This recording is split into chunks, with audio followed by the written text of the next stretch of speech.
안녕하세요. 오늘은 경남 진주에 있는 찬년 고찰이죠. 청국사 이야기를 좀 깊이 나눠볼까 합니다.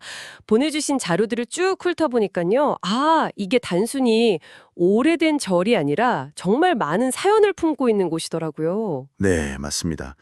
청국사 하면 일단 역사의 깊이가 남다르죠. 그렇죠. 월화산 자락에 자리 잡고 있던데. 자, 오늘 이 청국사의 매력 속으로 한번, 푹 빠져들어가 보시죠. 좋습니다. 청국사가 이제 879년, 그러니까 통일신라 말이죠. 그때 도선국사가 창건했다고 전해지는데 이게 그냥 옛날 절이 아니에요. 아, 그런가요? 네, 아시다시피 임진왜란, 또 한국전쟁 이런 큰 난리를 겪으면서 불타 없어지기도 했거든요. 그런데도 계속 복원되고 그 회복력이 대단한 곳입니다. 왕실하고의 인연도 좀 특별하고요. 와, 회복력이라. 그 말씀 들으니 더 궁금해지는데요. 네. 그래서 이런저런 요소들이 어떻게 지금의 청국사를 만들었는지 그 핵심을 한번 짚어보려고 합니다. 아, 좋습니다. 그 창건설화부터가 좀 신비롭던데요. 남강의 푸른 학, 청학이 월화산에 앉는 걸 보고 터를 정했다. 뭐 이런 얘기가 있더라고요. 네. 그런 창건사라가 절 내려오죠. 시작은 그렇게 뭔가 좀 신비로운데 역사는 그렇지 못했죠. 말씀하신 것처럼 임진왜란, 또 한국전쟁, 소실되는 아픔을 겪었으니까요. 아, 정말 안타깝네요. 그렇죠. 근데 진짜 중요한 건 그 폐허 속에서도 다시 일어섰다는 점이에요. 특히 임진왜란 직후 1612년에 대웅전을 다시 지어요. 1612년이요? 전쟁 끝난 지 얼마 안 됐을 텐데. 네. 그 혼란한 시기에 그렇게 빨리 절의 중심 건물을 복원했다는 건 뭐랄까 당시 사람들에게 이 청국사가 얼마나 큰 의미였는지 보여주는 거죠. 그냥 건물 하나 다시 짓는 게 아니라 공동체의 어떤 정신적인 구심점을 다시 세우는 그런 작업이었을 겁니다. 와, 정말 대단한데요. 그 왕실과의 인연도 빼놓을 수 없다고 하셨는데 태조 이성계랑 신덕왕후 이야기요. 그 버들립 전설? 아, 네. 그 유명한 이야기가 청국서랑도 관련이 있다고 전해지죠. 뭐 신도광호가 왕비가 되기 전에 이성계 장군에게 버들립 띄운 물을 건넸다는 그 이야기요. 네네. 그 인연으로 신덕왕후가 청동 향로를 하사했다는 기록이 있고요. 지금 국립중앙박물관에 가 있긴 하지만 또 대웅전 지붕에 청기화를 올렸다는 이야기도 전해집니다. 푸른 기와요. 청기와요. 와, 그건 정말 왕실 후원이 아니고서는 힘들었을 것 같은데요. 그렇죠. 그런 유물이나 기록들이 왕실과의 어떤 관계를 짐작하게 하는 증거가 되는 거죠. 그리고 또 청국사를 둘러싼 자연환경, 이 월화산 이야기를 안 할 수가 없어요. 맞아요. 달이 뜨는 산이라니 이름부터가 너무 예뻐요. 월화산이랑 남강, 또 금오지까지. 풍경이 아주 그냥. 네. 근데 이게 그냥 경치만 좋은 게 아니고요. 자료 보셔서 아시겠지만 풍수지리적으로도 의미가 깊다고 해석들을 하죠. 아, 학이 알을 품은 터라는 이야기인가요? 네. 그리고 또 하나 재미있는 게 3층 석탑 위치예요. 보통 탑은 대웅전 앞에 딱 세우잖아요. 슈 중심에 딱. 근데 청국사 3층 석탑은 대웅전 옆 약간 비켜난 곳에 있거든요.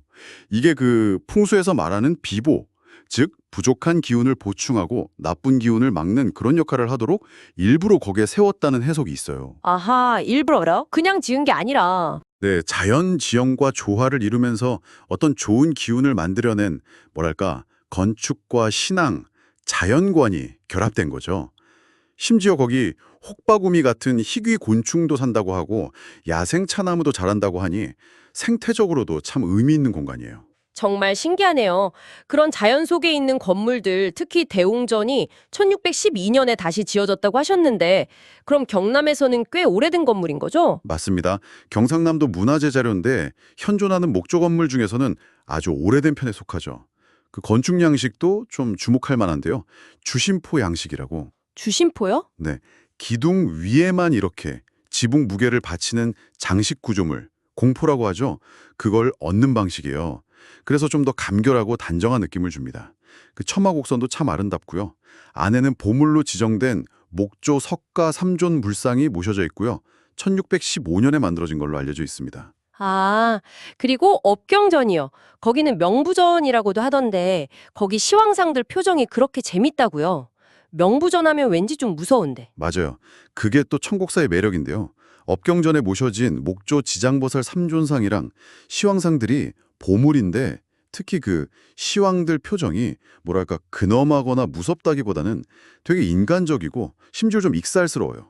익살스럽다고요? 시황들이? 네, 보면 피식 웃음이 날 정도예요. 당시 불상을 만든 장인들의 어떤 위트나 여유 같은 게 느껴진달까요?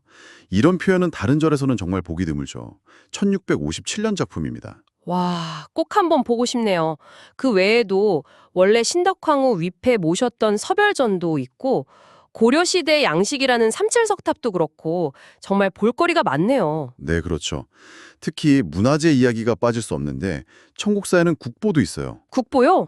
네, 국보 제302호 영산회 괴불도라고 1722년에 조성된 아주 큰 불화인데 야외에서 법회할 때 거는 거예요. 근데 여기에도 왕실의 안녕을 기원하는 명문이 남아 있어서 왕실과의 관계를 또 엿볼 수 있죠. 아까 말씀하신 대웅전 불상이 1615년, 업경전 지장보살이랑 시황상이 1657년, 그리고 이 곡보개불도는 1722년. 잠깐만요. 그럼 중요한 문화재들이 대부분 임진왜란 끝나고 나서, 그러니까 17세기에서 18세기 초반에 집중되어 있는 거네요. 대웅전 재건도 그렇고요. 정확히 보셨어요. 그게 정말 중요한 포인트입니다. 전쟁으로 모든 게 무너진 폐허 위에서 오히려 이렇게 수준 높은 불교 미술품들이 집중적으로 만들어졌다는 사실. 그러게요. 왜 그랬을까요? 그건 아마 당시 사람들이 단순히 먹고 사는 문제 해결을 넘어서 어떤 정신적인 가치, 문화적인 재건에 얼마나 큰 힘을 쏟았는지를 보여주는 강력한 증거라고 할 수 있죠. 그리고 청국사가 그 불교 미술 부흥의 중요한 중심지 역할을 했다는 거고요. 와, 진짜 역사의 상처를 딛고 문화를 다시 꽃피운 그런 현장이군요. 듣다 보니 그 김덕룡 장군 이야기도 있던데요. 아, 네. 임진왜란 때 의병장으로 활약했던 김덕령 장군이 이 월화산 장군대봉에서 왜군과 싸웠다는 이야기가 전해져 내려옵니다. 그래서 최근에 복원한 서별전에 도성국사, 신덕왕후 위패와 함께 김덕령 장군 위패도 모셔서 그 호국 정신을 함께 기리고 있어요. 그렇군요. 정말 청국사는 뭐랄까, 천년의 역사부터 시작해서 전쟁의 아픔과 그걸 이겨낸 힘, 또 아름다운 자연, 왕실과의 특별한 인연, 빛나는 문화유산까지 이야기가 정말 여러 겹으로 쌓여 있는 곳이네요. 맞습니다.